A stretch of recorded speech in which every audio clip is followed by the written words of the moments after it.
Everybody and welcome back to another tutorial from my Simply series range of books.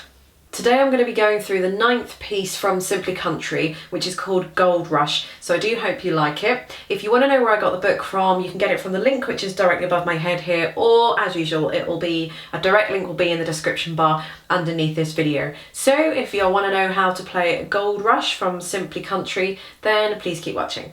So I'm going to start off by playing the song all the way through for you, then I'll take you through one or two bits on the music.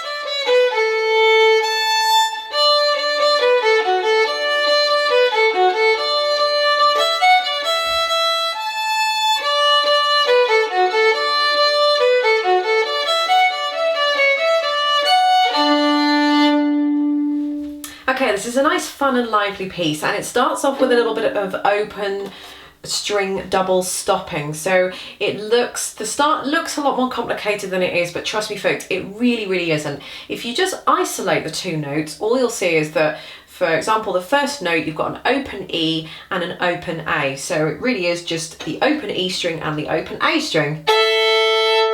And the next one is an open A and an open D. So it's almost like the sound of tuning your own strings, really. And then the same thing again, the E and the A, and then the A and the D. And then that really is it. So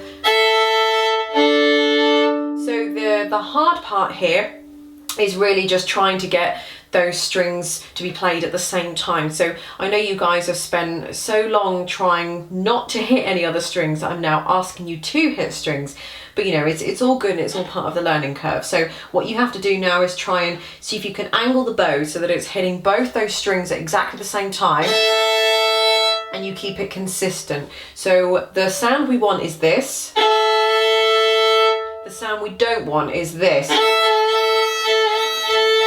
And that's going to be if your bow is sort of wavering kind of up and down. You want to hit the two strings so that the hair of the bow is on both of those strings, and then it's just trying to drag that bow down consistently without sort of waving that arm up and down, so that you don't, so you don't get that kind of sound. So that is that. The only other hardest sort of part is probably trying to get your fingers around some of the notes. So I suggest some slow practice.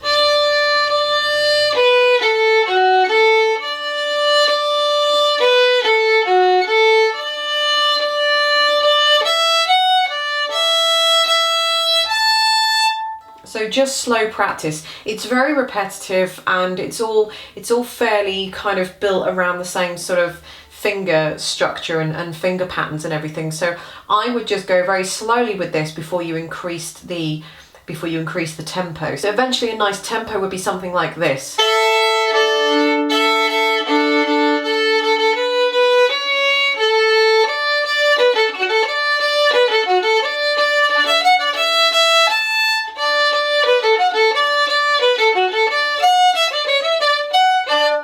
Something like that, but again, start slow and build up to it.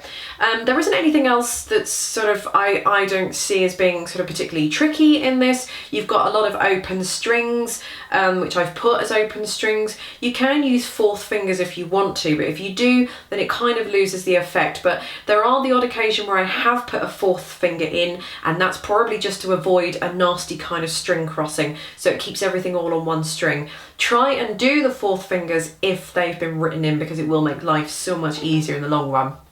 And then the very last note, you've got another double stopping, and you've got a third finger on the A string, which gives you a D, and then you've got an open D underneath. So it's pretty much exactly the same as what we did at the beginning, only we've just got a finger involved. So third finger on the A as a D, which you would normally do. But as optional, if you want to, you can just play an open D. underneath it. So they should be exactly the same note, and you'll know if your third finger's not correct because it won't sound very nice. So just make sure that your third finger, if you've got some dots and things on your violin, I have here just to show you. So if you make sure that third finger is on that dot, then it'll be exactly in tune. If you don't feel confident enough to do that, just miss out the open D underneath and just play that third finger on the D and you'll be good to go. So thank you for watching. Please do check out the other books in this series. There's Simply Gypsy, there's Simply Romantic, Jigs and Reels, Jazz and Blue, all that kind of thing. Every single one comes with a video. Everything will be linked underneath as well. It's a really good series and it's all written for you guys in mind. You know, my subscribers, nice and simple, easy, melodic kind of pieces. Each one has a theme to it. So I hope you guys enjoy the book series as much as I've enjoyed writing and putting it all together and everything. So don't forget to check those out. Thank you for watching and I'll see you in my next video.